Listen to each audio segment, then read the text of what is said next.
आप अध्ययन कर रहे हैं स्टडी 99 साइंस पर। यह क्लास 12th की केमिस्ट्री की क्लास है। इस क्लास में यूपी बोर्ड या बिहार बोर्ड या किसी अन्य बोर्ड एग्ज़ाम्स की आप बेहतर तैयारी कर सकते हैं। इस क्लास की लेवल नीट, आईआईटी, जेई आदि तक का है। आप चैनल पर नए हो तो चैनल को सब्सक्राइब कर लें। हमने पिछले क्लास में जो है क्लोरोफॉर्म बनाने की विधि के बारे में चर्चा किया। क्लोरोफॉर्म में हमने जो है क्लोरोफॉर्म के प्रयोगशाला विधि और जिसमें जो है एथिल अल्कोहल तथा जो है एसीटोन द्वारा जो है क्लोरोफॉर्म का निर्माण किया, जिसको डायग्राम बना करके विधि के माध्यम से हमने जो है देखा। इस क्लास में हम क्लोरोफॉर्म के भौतिक एवं रासायनिक गुणों का उल्लेख करेंगे। चलिए देखते हैं। सबसे पहले हेडिंग डाल लो, क्लोरोफॉर्म के भौतिक गुण। भौतिक गुण, फिजिकल प्रॉपर्टीज ऑफ क्लोरोफॉर्म।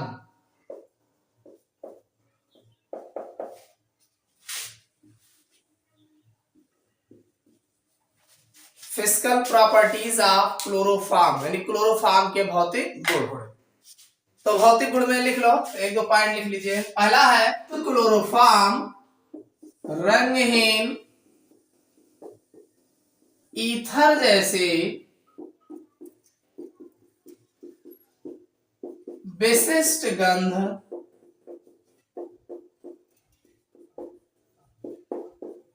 युक्त जल से भारी ठोस है। क्लोरोफॉर्म क्या होता है? ठोस होता है, ठीक है। द्रव गैस में कम होते हैं। कहने का मतलब शुद्ध क्लोरोफॉर्म जो होता है रंगहीन होता है। कैसा होता है? रंगहीन। और इसकी गंध जो होती है ईथर जैसी होती है। ईथर जैसी विशिष्ट गंध मतलब विशेष गंध होती है और जल से भारी ठोस है। देखो जल में डालने पर नीचे बैठा रहता था, तो जल से भारी ठोस है। अगला लिख लो, यह जल में अविलय किंतु कार्बनेट विलायकों में विलय है। अगला है या जल में जो है अविलय, भाई ये पानी में नहीं भूलेगा, किंतु कार्बनिक विलायकों में विलय है। कार्बनिक विलायक आते हैं ना, कार्बनिक विलायक जैसे आपका ईथर है, बेंजीन है, अल्कोहल है, ये सब कार्बनिक विलायक है। तो कार्बनिक विलायकों में विलय। अगला है इनकी वाष्प को सूंघने पर अस्थायी बेहोशी आ जाती है। इसीलिए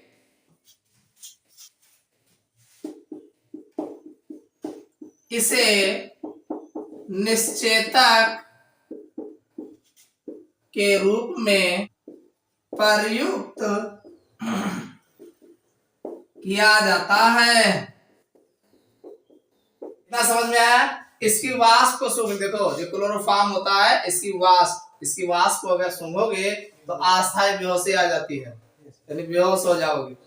और जब अस्थायी बेहोशी आ जाती है इसी कारण इसे निश्चेतक के रूप में प्रयुक्त किया जाता है। जिसे मेडिकल ट्रीटमेंट में जब किसी को बेहोश करना होता था तो क्लोरोफॉर्म सुंघा देते थे।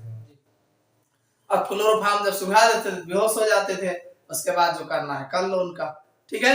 तो कहने का मतलब ये है, ये निश्चेतना के रूप में मेडिकल ट्रीटमेंट में जो है इसका उपयोग किया जाता है। लेकिन अब आजकल जो है और भी बहुत सारे आ गए हैं तो इसका उपयोग हाँ, पहले जब विद्यालयों में मेढक का ऑपरेशन होता था, मेढक के प्रैक्टिकल होते थे, सुने होंगे आप लोगों ने, मेढक चीरा जाता था जी। तो अब मेढक वाला बंद हो गया फिलहाल। तो वहां पे सब लोग अपने अपने मेढक पकड़ के ले जाते थे। अब मेढक लेके जाते तो वो क्या करते थे, एक डब्बा रखे थे बड़ा सा, बड़े से डब्बे में जो है देख लेते कितने लोग मेढक लाए हो, जितने लोग लेके आए होते तो डब्बा लेकर के उसमें क्लोरोफॉर्म रखा रहता पहले से, और उस क्लोरोफॉर्म वाले डब्बे में जो है सारे मेढक को डाल करके बंद कर देते, और बंद करके जैसे ओपन करते सब मेढक बेहोश हो जाते। और बेहोश वाले मेढक को सबको अपना अपना मेढक दे, ऑपरेशन वगैरह जो भी है उसके नर्वस सिस्टम जो भी चीजें दिखाए जाते थे सारे जो है चीड़ फाड़ उसके साथ किया जाता था। फिलहाल अब ये जो है मेढकों का प्रयोग बंद कर दिया गया है, अब केवल जो है अर्थवर्म कुछ था वो भी समाप्त कर दिया गया। इंटर में अब प्रोजेक्ट आ गया है, प्रोजेक्ट के थ्रू जो है विभिन्न पक्षियों का अध्ययन है या रेप्टाइल्सों का अध्ययन है, इस टाइप से अब जो है प्रैक्टिकल होते हैं। अब कोई ऑपरेशन वाला प्रैक्टिकल नहीं होता, ये इंटरमीडिएट में पहले होते थे, ठीक है। तो वहां पे क्लोरोफॉर्म के डब्बे रहते थे। तो कहने मतलब ये इनके जो है भौतिक गुण है। भौतिक गुण का मतलब ये बाहर से, इसमें कोई केमिकल रिएक्शन तो दिखा नहीं रहे हैं। भौतिक गुण का देखो, भौतिक गुण में क्या क्या हो सकता है, यही बातें आपको चाहे जिसके पर्पज में बताया जाए, चाहे जिस यौगिक के बारे में कहा जाएगा, तो इसी में थोड़ा फेर बदल करके आपको बताना है, इसी टाइप से बताना है। क्या क्या बताना है, पहला तो ये हो जाएगा कि यह कैसा दिखता है। तो भाई ये क्लोरोफॉर्म की अगर बात करोगे तो शुद्ध क्लोरोफॉर्म रंगहीन ईथर जैसे विशिष्ट गंध वाला जल से भारी ठोस है। दूसरी बात बताओगे, यह जल में अविलय होता है किंतु कार्बनिक विलायकों में विलय होता है। ये सब पे लागू होगा लगभग जितने कार्बनिक यौगिक होंगे। और इनकी वाष्प को सूंघने पर, अब यहाँ पे दूसरे में दूसरा कोई होगा, इनकी वाष्प को सूंघने पर अस्थायी बेहोशी उत्पन्न हो जाती है। इसी कारण इसे जो है निश्चेतक के रूप में प्रयोग किया जाता है। समझ में आ गया ना। चलिए हो गए इसके भौतिक गुण। अब हेडिंग डाल लो रासायनिक गुण। क्लोरोफॉर्म के रासायनिक गुण, केमिकल प्रॉपर्टीज ऑफ क्लोरोफॉर्म। इसमें क्लोरोफॉर्म के रासायनिक गुण, केमिकल प्रॉपर्टीज ऑफ क्लोरोफॉर्म, इसमें सबसे पहले हम देखेंगे ऑक्सीडेशन, ऑक्सीकरण। ऑक्सीकरण, ऑक्सीकरण में जो है इसी को बोलते हैं ऑक्सीडेशन। यानी क्लोरोफॉर्म का हम क्या कराएंगे, ऑक्सीकरण कराएंगे। ठीक, पहला इसका जो रासायनिक गुण है भाई ये है क्लोरोफॉर्म, CH, Cl3, और ये वायुमंडल से O2 ले लेता है और ले करके सूर्य के प्रकाश की उपस्थिति में, सूर्य के प्रकाश की उपस्थिति में ये बना लेगा COCl2 और प्लस HCl। कैसे लिखोगे, देखो ये है क्लोरोफॉर्म, ये है ऑक्सीजन, वायु की ऑक्सीजन है, Hb जहां लिखा है समझ लो सूर्य का प्रकाश है। ठीक है, देखो क्लोरोफॉर्म को हमेशा रंगीन बोतलों में रखा जाता है। लैब में क्लोरोफॉर्म को हमेशा रंगीन बोतलों में रखा जाता है। क्यों, क्योंकि सूर्य के प्रकाश की उपस्थिति में पता चले ढक्कन आप खोल दिए, मान लीजिए ढक्कन खोलोगे नहीं, अरे जब उसको निकालना पड़ेगा ढक्कन खोलोगे नहीं, और ढक्कन खोलोगे तो ऑक्सीजन वायुमंडल में है ही है। अब पता चला कि कहीं सूर्य की रोशनी भी पा गया, बस तुरंत वो जो है वो क्लोरोफॉर्म आपका फॉस्जीन में चेंज हो जाएगी। ये है आपका क्लोरोफॉर्म, क्लोरोफॉर्म, ये है फॉस्जीन, फॉस्जीन। कार्बोनिल क्लोराइड भी कहा जाता है। क्या कहा जाता है, कार्बोनिल क्लोराइड,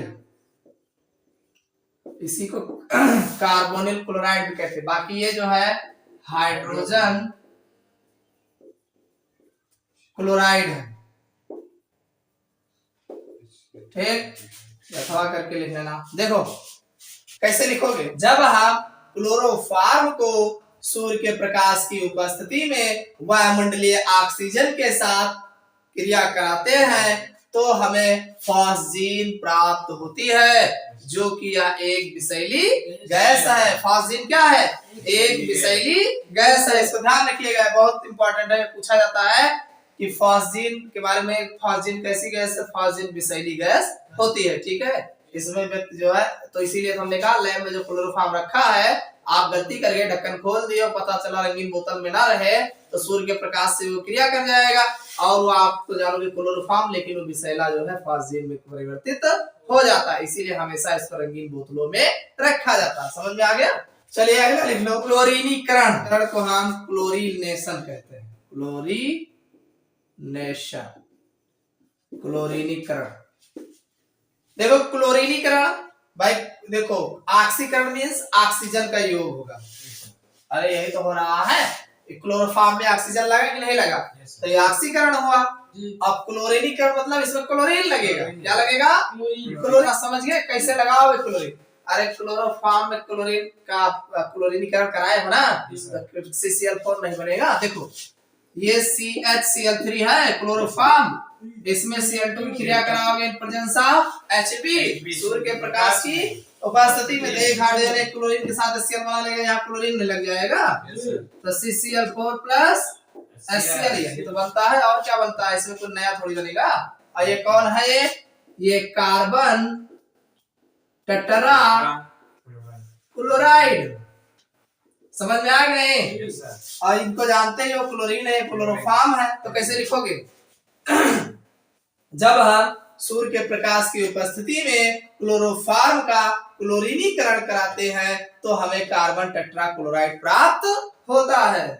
चलिए अगला है जल अपघटन। जल अपघटन जिसे हम बोलते हैं वाटर हाइड्रोलिसिस। हाइड्रोलिसिस जल अपघटन। ये हमारा क्लोरोफॉर्म CHCl3। देखो हम कराएंगे जल अपघटन जरूर, लेकिन किससे कराओगे? जलीय, चाहे जलीय हो चाहे अल्कोहलीय हो, और कराओ किससे? NaOH अथवा KOH। तो हम मान लीजिए NaOH ले लेते हैं, ये बहुत इंपॉर्टेंट बैठेगा। ये होगा लेकिन जलीय। कैसा होगा? जलीय अथवा अल्कोहलीय। आप अथवा अल्कोहलीय भी ले सकते हो, अल्कोहलीय। ये जो हमारा NaOH हमने लिया है ये जलीय भी हो सकता है और अल्कोहलीय। NaOH भी ले सकते हो, KOH भी ले सकते हो। तो अब इनसे हमें जल अपघटन कराना, जल अपघटित कराना, जल इसमें से बाहर निकालना। जल अपघटन का मतलब क्या हुआ? जल का बाहर निकालना है ना। कैसे निकालोगे? देखिए इसमें एक कुछ चीजें आपको ध्यान देना पड़ेगा।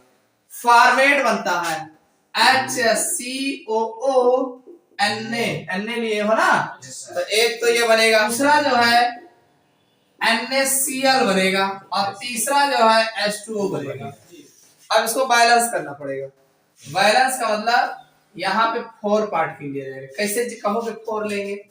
देखो CHCl3 लिए हो और NaOH लिए हो, तो एक तो आप जानोगे, एक HCOO Na। आपने कहीं रिएक्शन बताए थे इस टाइप के। HCOO भाई 4 लोगे तो 2 इसी में लग जाएगा, और एक 3 Cl है ना, तो 4 Na ले लेना, 4 NaOH ले लेना, 4 KOH ले लेना। तो 3 Na 3 Cl NaCl बना लेगा ना। 3 तो यही बना लेगा, 3 Cl है, 3 Na। अब जब H फॉर्मेट बनाने जा रहे हो, ये है सोडियम फॉर्मेट। क्या है? Sodium format. देखो आपके दिमाग में जब चलेगा कि हम जलीय अथवा अल्कोहलीय NaOH अथवा KOH के साथ जल अपघटन क्लोरोफॉर्म का कराते हैं तो हमें फॉर्मेट प्राप्त होता है। तो एक चीज फॉर्मेट तो याद ही रहेगा, तो फॉर्मेट के लिए आपको एक एक्स्ट्रा लेना पड़ेगा ना, तभी तो बचेगा। और अब आप बैलेंस कर लो। देखो NaCl हो गया, बराबर हो गया, कार्बन भी बराबर हो गया। अगला H2O में ऑक्सीजन कितना दिख रहा है? यहाँ 4 ऑक्सीजन है ना, तो यहाँ भी कितना यहाँ लगा है? 2 लगा है, तो 2 यहाँ और आ जाएगा, 4 हो जाएगा, हाइड्रोजन भी बराबर हो जाएगा। फिर लिखोगे, लिख लो, जब हम क्लोरोफॉर्म को जलीय अथवा अल्कोहलीय NaOH अथवा KOH के साथ जल अपघटन कराते हैं तो सोडियम फॉर्मेट प्राप्त होता है। लेकिन आपका प्रोडक्ट यही तो है, सोडियम फॉर्मेट ही तो है। तो इसी को बताओगे कि वहां दुनियादारी बताओगे NaCl H2O। अरे H2O तो बनबे करे, जब निकल रहा है तो बनेगा वो। तो कहने मतलब सोडियम फॉर्मेट, ये सोडियम फॉर्मेट है ना। अरे फॉर्मेट कहाँ से आया? फॉर्मिक एसिड से ही तो आया होगा, तो फॉर्मिक एसिड से फॉर्मेट आया। ठीक, इसके बाद अगला नंबर डाल लेना। अगला डाल लेना नाइट्रीकरण। नाइट्रीकरण जिसको कहा जाता है नाइट्रेशन। भाई नाइट्रीकरण में भाई NO2 ग्रुप का जुड़ना है तो नाइट्रीकरण है। जो जैसे नाम होगा वैसे काम होगा। हाइड्रोजनीकरण मतलब हाइड्रोजन का जुड़ना, क्लोरीनीकरण मतलब क्लोरीन का जुड़ना, नाइट्रीकरण मतलब NO2 का जुड़ना, यही तो होगा। देखिए ये आपका है क्लोरोफॉर्म। एक तो कंफर्म है ना क्लोरोफॉर्म लोगे, ये हो मैं सोचे पर क्लोरोफॉर्म लेंगे कि ना लेंगे। ठीक है, एक तो ये हो जाएगा। और दूसरा नाइट्रिक कह रहा है ना, नाइट्रिक में HNO3 की क्रिया कराई जाती, किसी कराई जाएगी? हाँ, HNO3 दो चीज जान गए हो।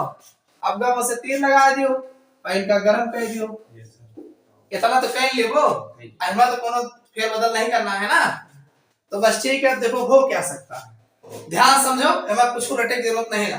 अब बहुत बढ़िया प्रोडक्ट देखो, आप जानते हो यहाँ एच है, HNO3 की कहानी ऐसे है, देखो OH और NO2, यही तो HNO3 है जी। अरे HNO3 है नहीं, इसको काटोगे तो क्या बन जाएगा? OH negative charge, NO2 plus charge, ये तो बने। अब OH नेगेटिव होगा ना, और ये हमारा H प्लस चार्ज भी तो है क्लोरोफॉर्म में, तो क्लोरोफॉर्म का H प्लस चार्ज यानी एक H और दे दीजिए इनका प्लस चार्ज, तो ये क्या बन गया? H2O बन गया ना। ये आपका H2O तैयार हो गया, इधर NO2 है, जहां से H निकाले हो प्लस वाला वही तो वो का जोड़ देवो, बस आराम से आपका बन गया। जोड़ दीजिए, देखो यहाँ Cl3 बचा है जी सर। देखो लिखे कोनो जरूरी नहीं, से लिखो Cl3 हो गया, एक C बचा होगा, एक C बचा है और NO3 लगाते हो, CNO3 और प्लस H2O, समझ में आओ? Nitro chloroform. अजी हमने क्लोरोफॉर्म में क्या किया? क्लोरोफॉर्म में केवल हाइड्रोजन निकाले हैं, एमा NO2 लगाए हैं, तो NO2 रहेगा जी, यहाँ पे NO2 रहेगा। अरे हमने यही NO3 का NO2 लगाया है ना, तो ये तो नाइट्रो ग्रुप लगाया है, बाकी क्लोरोफॉर्म में तो है, तो इसका नाम है नाइट्रो क्लोरोफॉर्म। इसका दूसरा नाम जो है क्लोरोपिक्रीन, इसका जो दूसरा नाम है क्लोरोपिक्रीन, क्लोरोपिक्रीन। ये नाम से बहुत पूछा जाता है, इंपॉर्टेंट, बहुत इंपॉर्टेंट के लेवल लगा लीजिएगा, बहुत पूछा जाता है। आप कैसे लिखोगे? जब हम क्लोरोफॉर्म को नाइट्रिक अम्ल के साथ गर्म करते हैं तो हमें क्लोरोपिक्रीन अथवा नाइट्रोक्लोरोफॉर्म प्राप्त होता है। समझ में आ गया ना? ऐसे लिख लो। अब सुनिए, क्लोरोपिक्रीन की कहानी कुछ बता दे क्या है। ये बहुत विषैला होता है, और सुनिए ये कीटनाशी है, कीटों को मारने में इसका प्रयोग किया जाता है। ये विषैला होता है क्लोरोपिक्रीन, अब कीटनाशी होता है। रासायनिक हथियार जो बनाए जाते हैं, रासायनिक हथियार, तो उसमें इसका प्रयोग किया जाता है। विषैला होता है ना, ऐसे क्लोरोपिक्रीन भी एक कीटनाशी होता है, कीटों को मारने में यूज होता है। और दूसरी बात विषैला प्रकृति का होता है, एक तोरे लगा दी जाए इंजेक्शन तो तुम लुढ़क जाओ, और क्या हुआ दोबारा थोड़ा बचबो। अरे विषैला का मतलब क्या हुआ? जैसे सांप का जहर विषैला, वैसे ये भी विषैला होता है। कहने मतलब क्लोरोपिक्रीन जो है विषैले प्रकृति का होता है। इसको युद्ध रासायनिक हथियार के रूप में प्रयोग किया जाता है। व्यक्तियों को मारने में जो है रासायनिक हथियारों में जो है इसका प्रयोग किया जाता है। समझ में आ गया? अच्छा है। सिल्वर चूर्ण के साथ अभिक्रिया,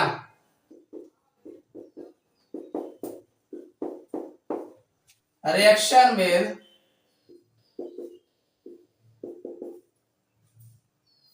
Ag, ये सिल्वर हो गया,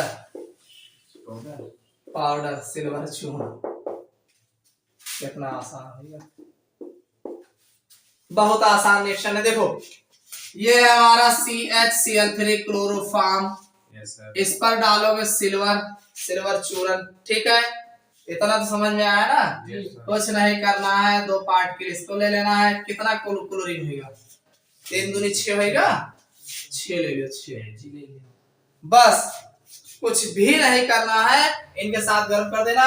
AgCl तो बनेगा बनेगा। AgCl कहाँ लग गया? बचा कहाँ गया? CH का बचा? CH बचा ना, तो बस CH लिख दो, CH ट्रिपल बॉन्ड CH, है तो 3 बॉन्ड कहना रहा था। एसिटिलीन है, एसिटिलीन, या एक दूसरा IUPAC नेम अगर देखोगे एथीन नहीं, एथाइन है, एथाइन। समझ में आया कि नहीं? ये बहुत पूछा गया एग्जाम में, बहुत पूछा गया। आप कैसे बताओगे कि जब हम क्लोरोफॉर्म को सिल्वर चूर्ण के साथ गर्म करते हैं तो हमें एसिटिलीन गैस प्राप्त होती है। एसीटोन के साथ संघनन, ये बहुत इंपॉर्टेंट है। ये भी एसीटोन के साथ संघनन, ये बहुत इंपॉर्टेंट है। ये भी लगा लेना लेबल। एसीटोन के साथ संघनन अभिक्रिया कंडेंसेशन रिएक्शन में acetone condensation reaction with acetone बहुत इंपॉर्टेंट है और बहुत आसान है, याद नहीं आओ। जब क्या होता है, जब मैं दे देता है क्लोरीटोन कैसे बनाओगे, दिमाग नहीं काम कर। का से क्लोरीटोन, का से क्लोरोफॉर्म, बस इतना अगर याद रखे तो बन जाए। पढ़ क्या रहे हैं, क्लोरोफॉर्म पढ़ रहे हैं ना, क्लोरोफॉर्म के रासायनिक गुण, तो एक काम तो क्लोरोफॉर्म रावे करे। अब किसके साथ करा रहे हो आप, रिएक्शन करा रहे हो एसीटोन। एसीटोन के फार्मूला पता है, CH3C डबल बॉन्ड OCH3, क्या है एसीटोन है ना। अब आप क्रिया किससे करा रहे हो, CH क्लोरोफॉर्म से करा रहे हैं ना। इन प्रेजेंस ऑफ KOH की उपस्थिति में, KOH की उपस्थिति में गर्म करेंगे। समझ में आ गई? कुछ नहीं करना है। देखो डबल बॉन्ड लगा है ऑक्सीजन का, अगर इनका एक बॉन्ड कम कर दिन जाए, इनके बगल कुछ लगा इनका एक बॉन्ड खाली हुए तो लाके देखो, कुछ नहीं करना है। इस हाइड्रोजन को इस ऑक्सीजन को पकड़ा दो, हाइड्रोजन और ऑक्सीजन की दोस्ती OH बना बड़ी तगड़ी रात है, ठीक है। इस हाइड्रोजन को ऑक्सीजन को दे दीजिए तो ये बन जाएगा OH, यानी एक ऐसे नोट कर लो CH3 एमा कोनो फेर बदल ना करो। ये हाइड्रोजन ऑक्सीजन को दे दोगे तो ये ऐसे बन जाएगा, क्लियर। अब एक हाथ इनके खाली होगा ना, एक बॉन्ड खाली हो गया, एक बॉन्ड है बचा का CCl3 बचा है ना, तो बस ऐसे लिख दियो, ज्यादा दिमाग ना लगाओ, CCl3, और इसी का नाम है क्लोरीटोन। क्लोरीटोन जो कि एक प्रकार की निद्राकारी औषधि है, खाए लो सो जाओ हमेशा के लिए नहीं सोओगे। अरे विषैला नहीं होता है ये, अरे ज्यादा खाए लो तब दिक्कत होती है। नींद की दवा ज्यादा नहीं खाना चाहिए, एक लगे ढेर की दवाई खाए लो तो दिक्कत होगी। तो ये निद्राकारी औषधि है, समझ में आया नहीं। ये है क्लोरीटोन, ये है क्लोरोफॉर्म, क्लोरोफॉर्म, ये है एसीटोन। समझ में आ गए? आप कैसे लिखोगे, जब हम एसीटोन का KOH की उपस्थिति में क्लोरोफॉर्म द्वारा संघनन अभिक्रिया, कौन सी क्रिया करा रहे हो, देखो संघनन मतलब होता है एक ही में जुड़ना, संघनित होना। संघनन क्या मतलब है, एक ही में जुड़ना, संघनित होना। तो जब हम एसीटोन का क्लोरोफॉर्म के साथ KOH की उपस्थिति में संघनन कराते हैं तो हमें क्लोरीटोन प्राप्त होता है। यह क्लोरीटोन एक निद्राकारी औषधि है। क्या है, निद्राकारी औषधि है, लिख लेना, निद्राकारी औषधि। 7वां नंबर डाल लो, बहुत इंपॉर्टेंट है, लेवल लगा लेना। कार्बिल में बहुत इंपॉर्टेंट है अभिक्रिया, खूब जितना चाहे उतना इंपॉर्टेंट लेवल लगा लो, यही पूछा जी। कार्बिल रिएक्शन, ये इतना पूछा गया है जिसकी कोई जवाब नहीं। इसमें कुछ खास बात है ना, ऐसी खास बात के कारण पूछा जाता है।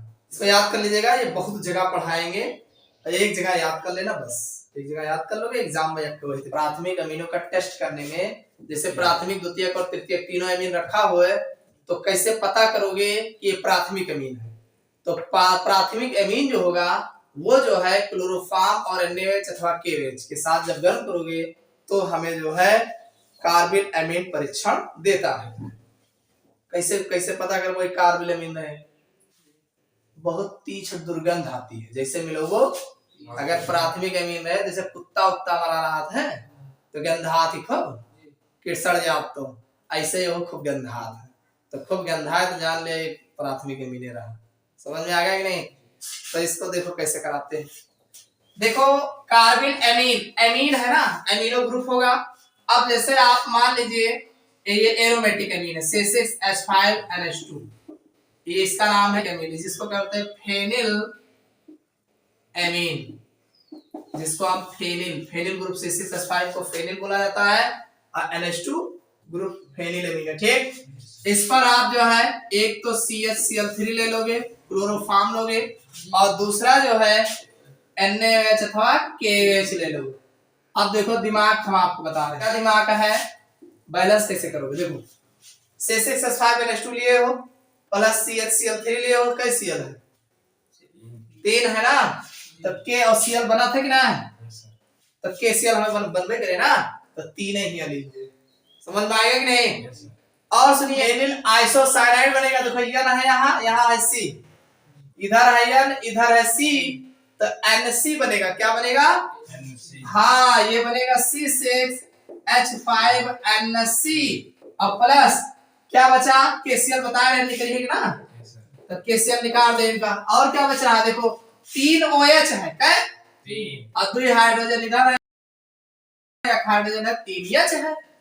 अरे 3 OH बताओ तो उधर है ना, KOH की कहानी का है, K plus charge OH negative charge, तो 3 OH है, तो 2 H है, यहाँ है, दोनों जने मिल जाएगा, तो 3 H तो आ ही है, और 3 HOH मिलके क्या बना रहे हैं, H2O। आराम से लिख लो 3H2O।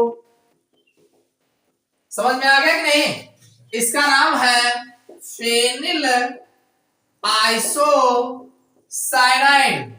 साइनाइड में Cl रहा था और आइसो में NC, और इसकी गंध जो होती है बहुत तीक्ष्ण दुर्गंध होती है, और इसी तीक्ष्ण दुर्गंध के कारण इसको कार्बिल एमीन टेस्ट बोला जाता है। ठीक है, ये है कार्बिल एमीन, इसका नाम है कार्बिल एमीन, यानी जो दुर्गंध आएगी इसी को कार्बिल एमीन बोलते हैं। ठीक है, कैसे लिखोगे, जब हम प्राथमिक एमिनो पर क्लोरोफॉर्म और NaOH अथवा KOH के साथ गर्म करते हैं तो फेनिल आइसोसाइनाइड की दुर्गंध आती है।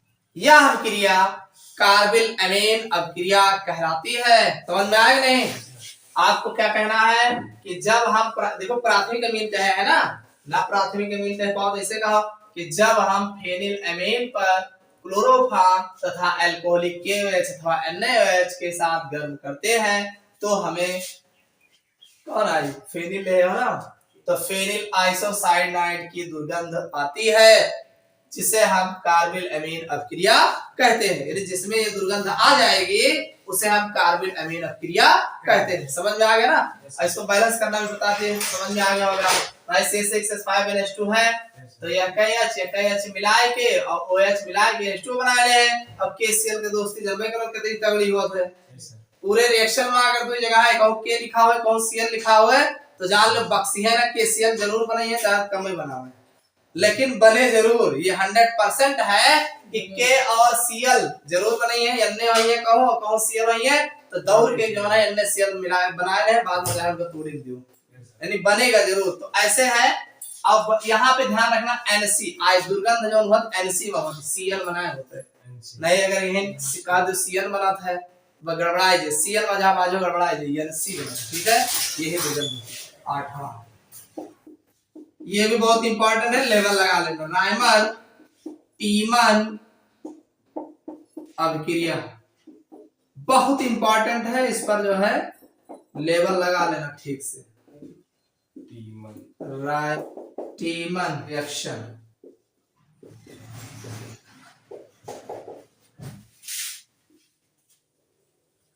राइमर टीमन रिएक्शन, राइमर टीमन अभिक्रिया बहुत इंपॉर्टेंट है, इस पर आप इंपॉर्टेंट का लेवल लगा लीजिएगा और इस पर भी जरूर लगा लेना, क्योंकि ये सब बहुत पूछे जाते हैं। ये ना पूछा जाए तो क्या पूछा जाए, ठीक है, एग्जाम में ये बहुत पूछे, हर एक एग्जाम में, चाहे जिस बोर्ड का, यूपी बोर्ड हो चाहे जो, सब में पूछे जाते हैं। राइमर टीमन अभिक्रिया क्या है, फिनाल लेंगे, क्या लेंगे, फिनाल में वैसे मालूम है कि नहीं, ये है फिनाल। देखो बनाना बहुत आसान है, फिनाल हो गया, और इसमें जो है KOH तो लेंगे ही लेंगे, CHCl3 लेंगे। अब कितना KOH ले वो जितना Cl रहेगा उतना K रहे, KCl बन जाएगा ना। इतना समझ में आ गया? अब एक तो जाना था आप KCl बन जाए, ठीक है, और दूसरा ध्यान दो OH है और इसमें H है तो OH भी बन जाएगा, ठीक। तो C कहाँ नहीं है, C यहीं लगेंगे। देखो ये बन जाएगा आपका, यहाँ OH है, यहाँ लगा दो CHO, ये हो गया, और प्लस KCl बन जाएगा, वो बनेगा।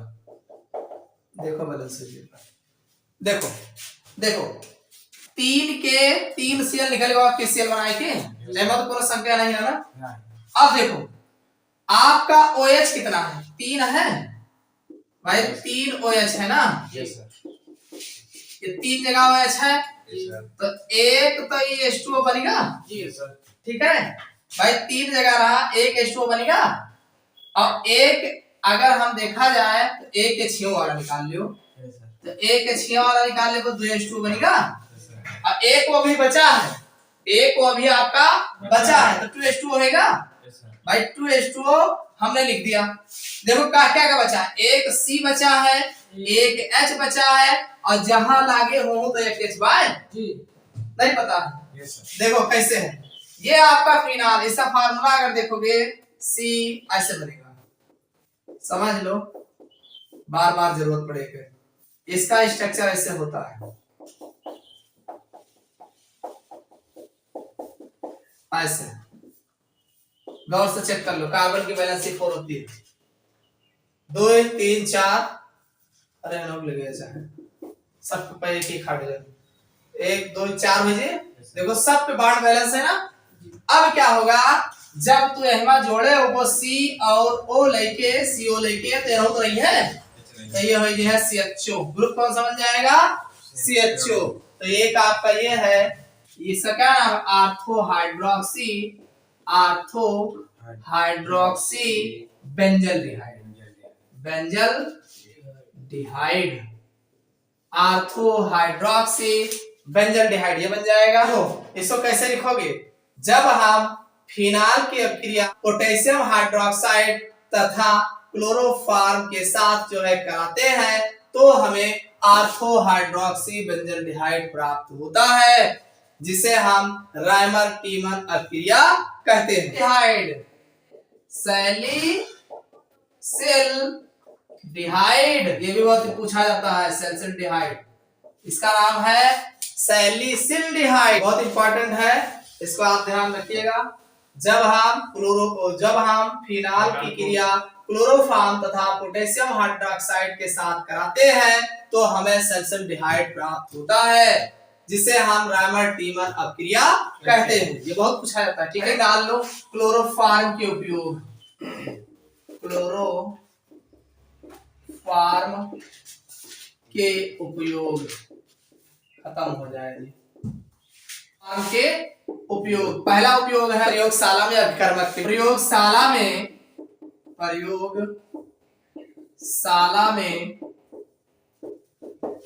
अभिकर्मक के रूप में, एक तो याद है ये, एक दूसरा बेहोशी बारे में बताओ रहने, लिख लो, निश्चेतक के रूप में है नहीं, तीसरा क्लोरोफॉर्म है ना, क्लोरोफॉर्म द्रव अवस्था में होता है, एक चीज ध्यान रखिएगा, क्लोरोफॉर्म जो होता है द्रव अवस्था में होता है, तो यहां लिख लो कार्बनिक विलायक को कार्बनिक विलायक के रूप में, कार्बनिक विलायक के रूप में, यानी क्लोरोफॉर्म जो है वो विलायक के रूप में प्रयोग किया जाता है। ठीक, चौथा लिख लो विभिन्न औषधियों के निर्माण में, ऐसे लिख लो, विभिन्न औषधियों जैसे क्लोरोपिक्रीन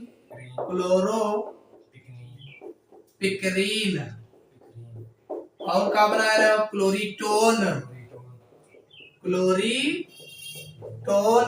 आदि के निर्माण में, समझ में आ गया, तो लिख लो, एक आठ लिखा चाहो लिखे रहा, फलान के निर्माण में वह उपयोग की जाए। हमने इतना बता दिया, बहुत है।